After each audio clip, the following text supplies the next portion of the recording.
So I wanted to gather you guys, gather the fans, the real Star Wars fans, and kind of give you some good news on Starkiller, some updates, and some exciting things that are probably coming, because we all know that The Force Unleashed was a classic game, and we all know that was the start of Sam Witwer, one of the great actors of our generation. Even though he has just voice animated characters, he is one of the greatest actors to come out of Star Wars. We've talked previously about this, but Star Wars Celebration came and went, and then we have some more interviews, and very recently you have also Sam Witwer talking about it, while also Hayden Christensen was passing by. So everything happened in a flash. He said in an interview that he would love to come back to play Starkiller in any way, shape, or form, whether that be in animated form or just in live action or the game as well. Now imagine if we don't get Starkiller in live action, but we get The Force Unleashed 3. Even though he died, he came back again. And why not? He can come back again. I can just imagine The Force Unleashed 3 coming in the timeline between Empire Strikes Back and Return of the Jedi. Luke has already been established. Vader has been very much established to that degree that he has that light side and that dark side to him. This would be the perfect timeline for Galen Marek, aka Starkiller, to come back. So in this interview, Sam Witwer, when asked if he could come back as Starkiller, he said, "I'd love to. Let's get Hayden Christensen in on that as well." Naturally, he means, of course,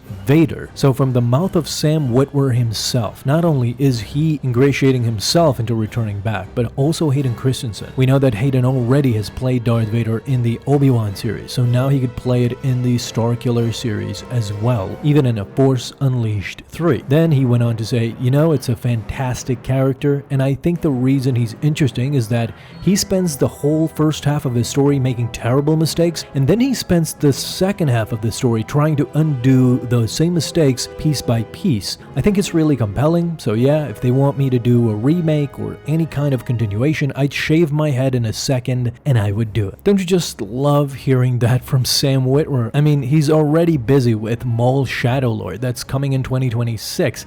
And you know what? Since he said this, more things could be coming in 2026. You have to keep your hopes up, because by this interview, and as we've said previously, like Disney and Lucasfilm desperately want that Gen Z male to come back to Star Wars because they felt they have lost it. Well, guess what? Starkiller would be the perfect antagonist or protagonist, whichever way they choose to go. Galen Marek is a successful character. It's a creation of George Lucas and Dave Filoni together. I mean, what more could you really possibly ask for? According to rumors coming straight from the San Diego Comic-Con, Starkiller is about to become canon again in Ahsoka Season 2. So it sounds kind of crazy, but a week ago, there were many insiders talking about how possibly Sam Witwer could come back playing Starkiller, Galen Marek, in the next upcoming Ahsoka season, because it would all correlate to the Mortis gods. Now, in the upcoming Ahsoka season, we know by Baylan Skoll that they are going for it. Baylan Skoll is about to unleash the Mother, which we had a lot of hints in Season 1, not only with Baylan Skoll, but also with Anakin and Ahsoka in The World Between Worlds. Previously, the Clone Wars and the Star Wars Rebels already established this Force mythology regarding these deities, but in a potential twist of what's coming, it's going to be the introduction of Starkiller, Darth Vader's former apprentice that is currently in development. This way, you have Anakin in the middle as the father, and both of his apprentices, the light side apprentice in Ahsoka and the dark side apprentice in Starkiller, by his side. In Star Wars Celebration, even Dave Filoni kind of gave some remarks and hints during some interviews, because he hinted at the incorporation of the character the Son into his storyline. We know who played the Son, of course, in the Clone Wars series, and that was indeed Sam Witwer. He actually played the Son before he even played Maul, so keep that in mind. Let's go back to Season 1. In the first season, Ahsoka has some visual cues that suggested she is going to become the daughter, one of the Mortis gods that embodies the light side of the Force. How do we know this? Well, by the ending of the show, she donned the white clothing. She actually became Ahsoka the White. So she is the embodiment of the light side of the Force. Then we go to Anakin Skywalker, who was formerly Darth Vader. He could assume the role of the father, overseeing both of his apprentices, Ahsoka, and Starkiller, who embody the light and the dark side. What's even more interesting is that Anakin himself represents both sides, represents the balance because he is the chosen one. He actually did this in front of the Father. He controlled with the Force, he controlled both the son and the daughter. Now, Dave Filoni is known for integrating elements into Star Wars Legends continuity and bring it over into canon. Now, there were several nods to Starkiller that appeared even in Andor, by the way. We're going to talk about it later on because there are many hints. This is not just a rumor. Starkiller was hinted at a lot during these past years. If we go to Sam Witwer, for example, he has downplayed his involvement in Ahsoka many times. He has been credited with providing the voice of the son in the first season. He has been credited in the Ahsoka series, but for some other voice work. Some fans initially speculated that Witwer might have been playing the character Marek, but as we learned, this was untrue. What we do know about Season 2 is that Dave Filoni revealed the first half of the season will feature a major war. Then, Hayden Christensen, we know that he is very involved with Season 2, so much so that he has been filming for a month now, and he will film throughout October. So this is like 5 months of shooting. This has to give you some sort of a confidence that he will be much more involved in Season 1. All in all, there's going to be 8 episodes planned. So at the first half, maybe Episode 3. By Episode 3 and the beginning of Episode 4, there's going to be a major war.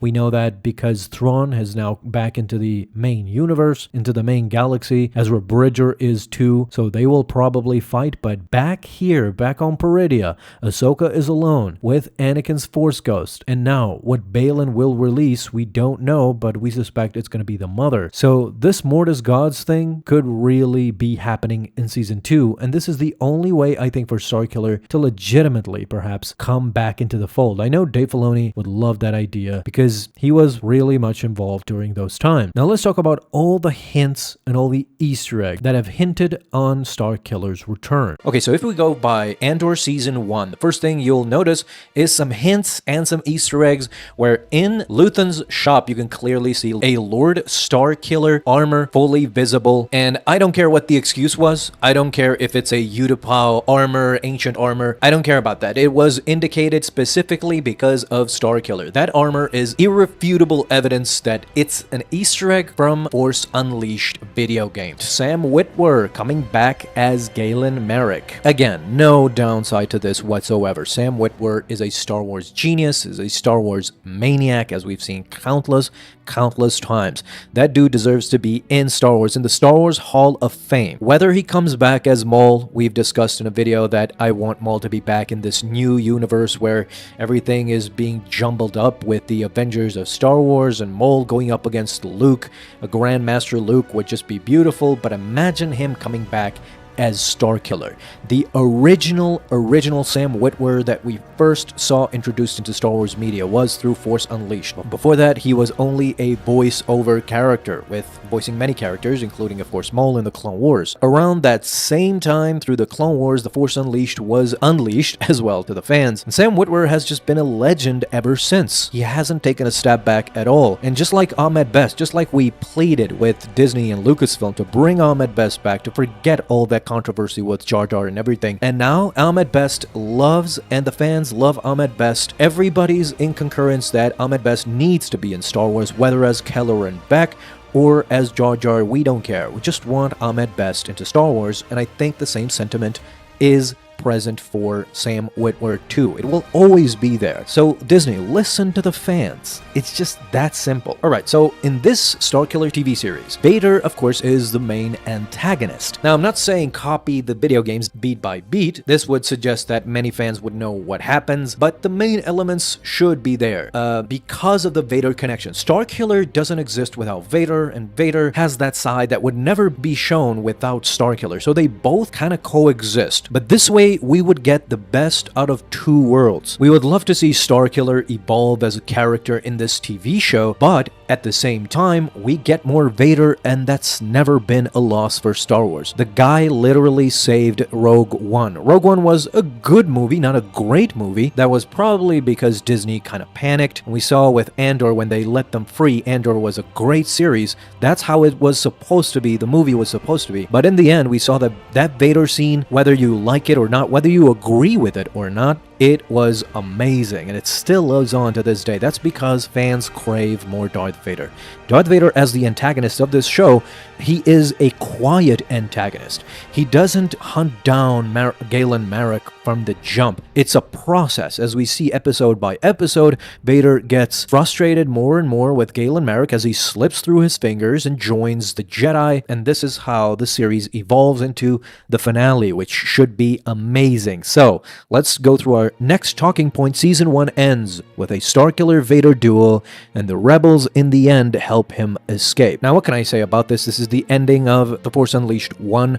Of course, Vader has plot armor, so Starkiller cannot defeat Vader outright, but he perhaps gets him down, or it's a fair fight. But of course, in the end, Vader comes back, and before he gets the final blow on Starkiller, kills him, the rebels intervene. It doesn't have to be Jedi Master Yoda. It could be some other Jedi, surviving Jedi, that could, connect with the existing canon, with the existing universe, and they save Starkiller at the very ending with an explosion perhaps that distracts Vader, and they extract Galen Marek in the process.